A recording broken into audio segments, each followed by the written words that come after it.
Halo everyone, baiklah di sini saya akan membuat satu video metode penelitian bisnis yang dimana video ini adalah salah satu bentuk tugas ulangan akhir semester.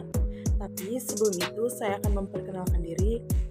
Perkenalkan, nama saya Monika Sarena dengan NIM 2110417393, kelas manajemen 2, mata kuliah metode penelitian bisnis dengan dosen Ibu Melia Yosita.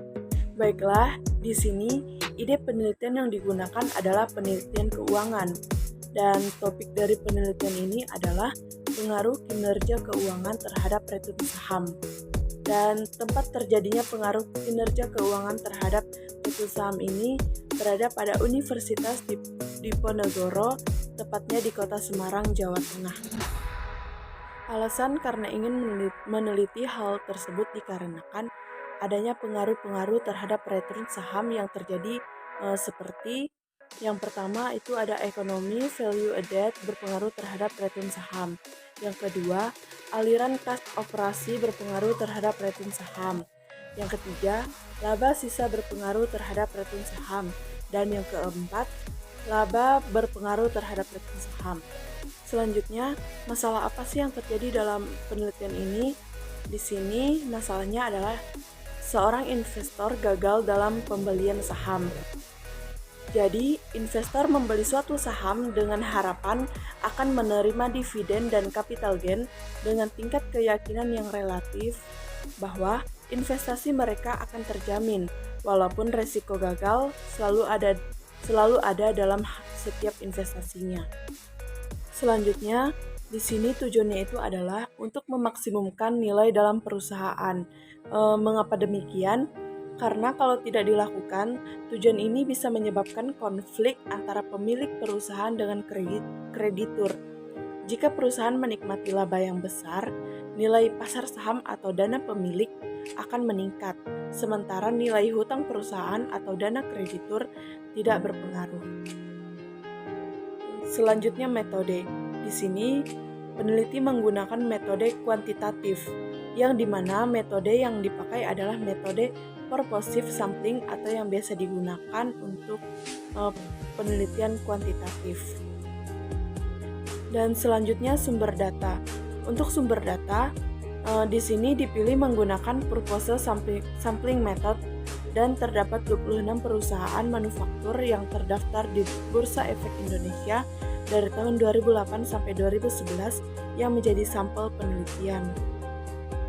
Selanjutnya, teknik analisis yang digunakan peneliti ini menggunakan teknik analisis regresi berganda untuk menganalisis setiap data yang diteliti. Baiklah, selanjutnya kita masuk dalam pembahasan. Di sini ada dua pembahasan. Yang pertama itu tentang return saham dan yang kedua ada kinerja perusahaan pasar modal. Baiklah, di sini saya akan menjelaskan apa itu return saham. Return saham merupakan total antara penerima dividen dengan capital gain yang diperoleh dari selisih harga saham tahun ini dengan harga saham tahun lalu. Selanjutnya yang kedua, kinerja perusahaan pasar modal. Informasi mengenai kinerja perusahaan pasar modal adalah media untuk pengumpulan dana selain melalui perbankan, dan para investor dapat memilih jenis investasi yang diinginkan. Jadi, pasar modal banyak dipilih investor karena pengembalian yang akan diterima oleh investor tidak hanya pada satu jenis investasi saja, melainkan dari beberapa jenis investasi seperti saham, obligasi, dan masih banyak lagi.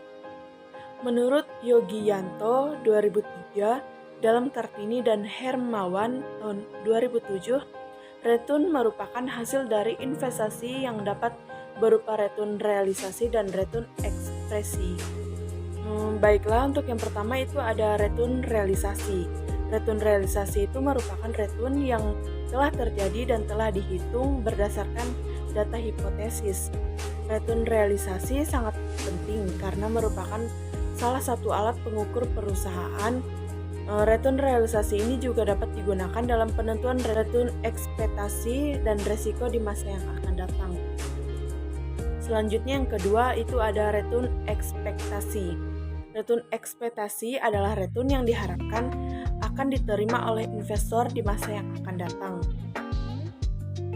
Jadi, return saham merupakan tingkat pengembalian yang berupa keuntungan atau kerugian yang diterima investor selama beberapa periode tertentu.